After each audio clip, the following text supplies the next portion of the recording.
Hello viewers, I doctor S B K Lal welcome you all in my YouTube channel. मेरे YouTube channel में आपका बहुत बहुत स्वागत है।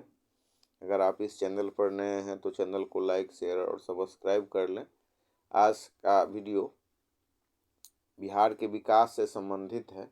इसमें हम चर्चा करेंगे कि बिहार का सबसे बड़ा शत्रु कौन सा है, या इसके और दूसरे दूसरे कौन कौन से शत्रु हैं, जिसको अगर समाप्त किया जाए तो कैसे बिहार हमारा विकसित हो सकता है। इस पर ये है वीडियो। एक धार्मिक मान्यता के अनुसार जब आदमी का आंतरिक या अभियांत्रिक जो शत्रु है, जैसे काम, क्रोध, लोभ, मोह, ईर्ष्या, द्वेष, ये सब आंतरिक शत्रु हैं। इसके अलावा बाह्य शत्रु है जो बाहरी रूप से हमें प्रभावित करता है। उसका अगर संहार हो गया, उसका अगर शमन हो गया तो आदमी के यश और कीर्ति का विस्तार होता है।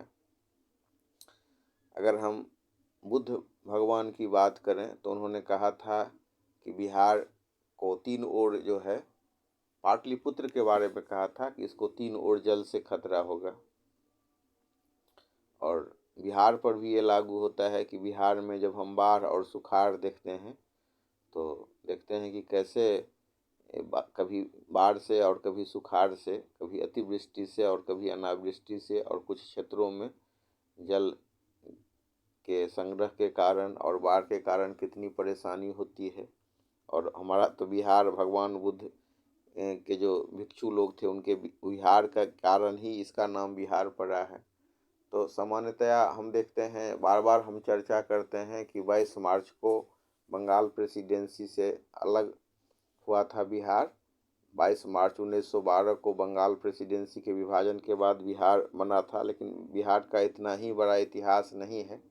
इससे पहले भी वो बिहार था, और उससे पहले भी आप इसके इतिहास को देख सकते हैं। जब जब मगध साम्राज्य था या पाटलिपुत्र साम्राज्य हुआ, और कैसे चंद्रगुप्त मौर्य ने इसको कहाँ तक फैलाया था, ये सारे इतिहास हैं। और अंतिम में इतना वैभवशाली होने के बाद चंद्रगुप्त चला गया श्रवण बेलगोला में, और उसने जो बौद्ध तरीके से आत्महत्या करके, उपवास करके अपना मतलब प्राणांत किया था। और अपने विजय अभियान में हम देख सकते हैं कि कैसे अशोक ने कलिंग पर विजय के बाद कैसे उसको विरक्ति हुई, और वो कैसे हिंसा को त्याग करके अहिंसा को अपना अस्त्र बनाया। तो हिंसा का अस्त्र हो या अहिंसा का अस्त्र हो, या मतलब मार काट हो, सबका एक ही उद्देश्य होता है कि शत्रु का संहार करना। आज के वीडियो में हम चर्चा करेंगे कि बिहार का कौन कौन सा शत्रु है। कभी हम अशिक्षा को शत्रु कहते हैं, कभी बेरोजगारी को शत्रु कहते हैं, कभी गरीबी को, तो कभी हम कहते हैं कि यहाँ पर उद्योग धंधा नहीं है, इसके कारण यहाँ परेशानी है। लेकिन सबसे ज़्यादा जो मतलब शत्रु है वो आदमी के अंदर में छिपा हुआ है। जब हम किसी से घृणा करते हैं, ये कास्ट पॉलिटिक्स है, या मतलब उकसावा, भड़काना, प्रोपगेंडा, ये सबसे बड़ा शत्रु होता है। जब लॉ एंड ऑर्डर सिचुएशन समाप्त हो जाए तो हम देख सकते हैं कि कैसे अराजकता आ जाती है। इसी अराजकता की स्थिति में बिहार इतना पीछे गया। मतलब अगर हम शाब्दिक जाल को देखें तो हर एक नेता कहेगा मैंने ये किया, मैंने वो किया। और लोकतंत्र को जो शासन की सबसे अच्छी विधा मानी जाती है, जिसमें कि जनता को अधिकार मिलता है। लेकिन आप 1947 के बाद से जब जब भारत आज़ाद हुआ और जब हमारा अपना संविधान लागू हुआ, लोकतंत्र को हमने अपनाया, उसके बाद हम देख सकते हैं कि कैसे बूथ लूट करके लोग सत्ता में आते थे। और जो मतलब सत्तासीन लोग हुए वो सत्ता से बेदखल भी हुए। और सत्तासीन होते समय जो उनकी जो भूमिका थी जनता के विकास के लिए, क्षेत्र के विकास के लिए, आधारभूत ढांचा के विकास के लिए, इन सब में जो कमी आई, या मतलब एक विजन नहीं था, या विजन था तो वंशवाद, जातिवाद, परिवारवाद को आगे बढ़ाने का, या मतलब कई बार जो अभियांत्रिक जो शत्रु होती है या मतलब अशिक्षा होती है, और एक विजन नहीं होता है या विजन होता है तो खराब विजन होता है, उसके कारण भी पिछड़ापन आता है, उसके कारण भी आगे चल कर के प्रगति का मार्ग प्रशस्त नहीं होता है। हम देख सकते हैं कि जैसे पंजाब को मुख्यमंत्री मिले प्रताप सिंह कीरो, उन्होंने उसके विकास के लिए क्या योगदान किया। हम देख सकते हैं कि पंजाब का विभाजन, कुछ क्षेत्र विभाजित करके पाकिस्तान को दे दिया गया और कुछ क्षेत्र हिंदुस्तान में, तो ज़्यादातर भाग जो पंजाब का है वो मिला पाकिस्तान को। लेकिन आज वहाँ क्या स्थिति है, और आज जो हम देख रहे हैं पंजाब इतना विकसित राज्य के रूप में परिवर्तित हुआ है, ऐसा क्यों हुआ है? तो कहीं न कहीं एक लीडरशिप की और लीडरशिप के विजन की आवश्यकता होती है, जिसके आधार पर क्षेत्र का विकास होता है। तो बिहार में लोकतंत्र होने के बावजूद भी जो दुरूह इलाका में हम देख सकते हैं, और जो इस चीज़ को अनुभव किए हैं या देखे हैं, बूथ मैनेजमेंट कैसे गुंडा एलिमेंट के द्वारा होता था, कैसे गुंडा लोग बूथ लूट करके और किसी खास पार्टी के लिए मतलब काम करते थे। उसके बाद का दौर हुआ जब गुंडा लोगों ने देखा कि हम बूथ लूट करके किसी को मतलब नेता बना सकते हैं और मतलब शासक बना सकते हैं, तो हम क्यों नहीं शासक बन जाते हैं। तो कुछ दिनों का दौर ऐसा चला जब गुंडा एलिमेंट स्वयं शासन करने के लिए अब वो राजनीति में आ गया। तो कभी राजनीति का गुंडाकरण हुआ और कभी गुंडा का राजनीतिकरण हुआ। इसके बाद जब लोग सत्ता में आए तो फिर कास्ट पॉलिटिक्स शुरू हुआ। एक जाति का दूसरे जाति के प्रति घृणा, उकसावा, भड़काना, प्रोपेगेंडा, ये सब चलता रहा। बहुत दिन तक अपहरण उद्योग की गिरफ्त में बिहार रहा, तो कभी माफिया के गिरफ्त में, तो कभी जंगल राज के गिरफ्त में। फिर एक समय आया जब मतलब निष्पक्ष चुनाव होने लगे।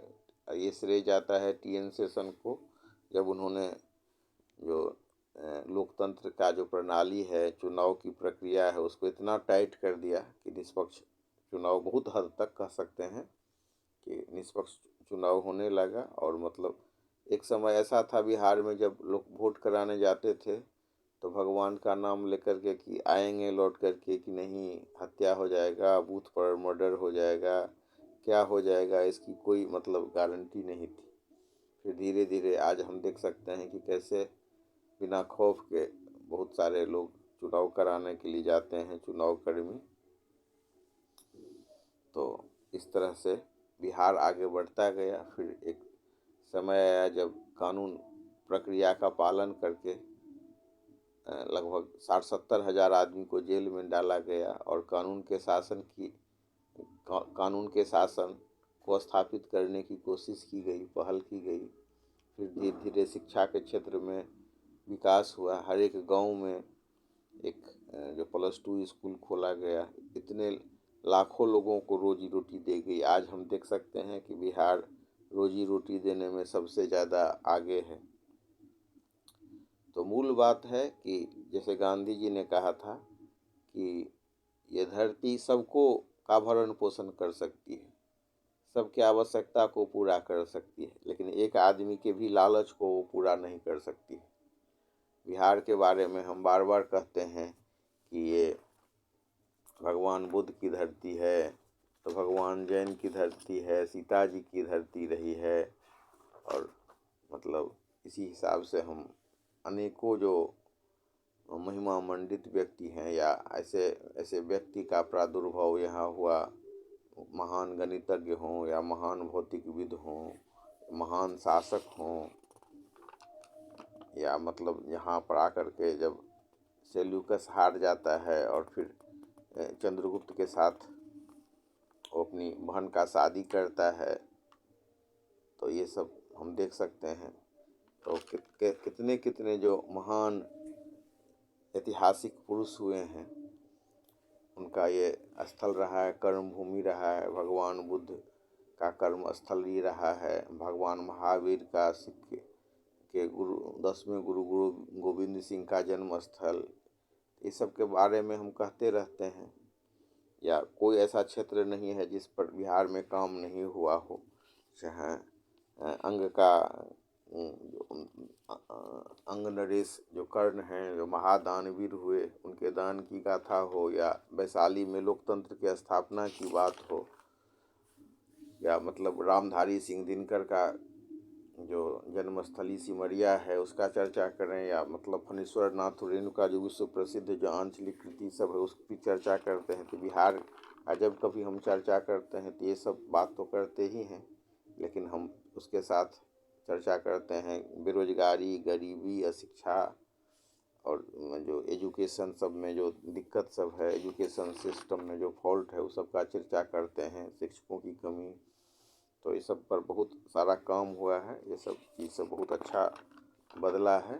लेकिन मूल रूप से जो हमारी जो मतलब कमी है वो आपसी माने घृणा की, और मतलब ये घृणा अलग अलग आधार पर जब ये होता है तो फिर समाज का पतन होता है। और जब हम रूल्स ऑफ लॉ को इस्टेब्लिश करते हैं, जब कानून के नज़र में सब समान हो और सबको विकास करने का, रोजगार करने का, आवागमन करने का ये हो, तो हम देख सकते हैं कि हम कितना आगे बढ़ सकते हैं।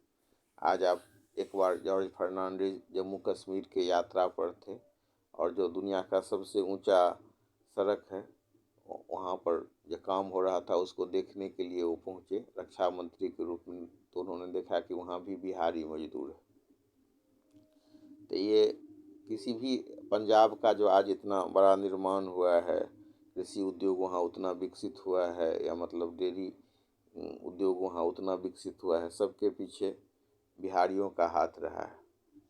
और बिहारी क्यों पीछे रह जाते हैं, इसको हम एक उदाहरण से समझ सकते हैं कि एक बहुत बड़ा मतलब कपड़ा साफ करने का एक कंपनी थी, तो वहाँ के जो सेठ थे उत्तर प्रदेश के थे, और जब मतलब वो काम कर रहे थे तो वहाँ बिहारी मजदूर सब थे।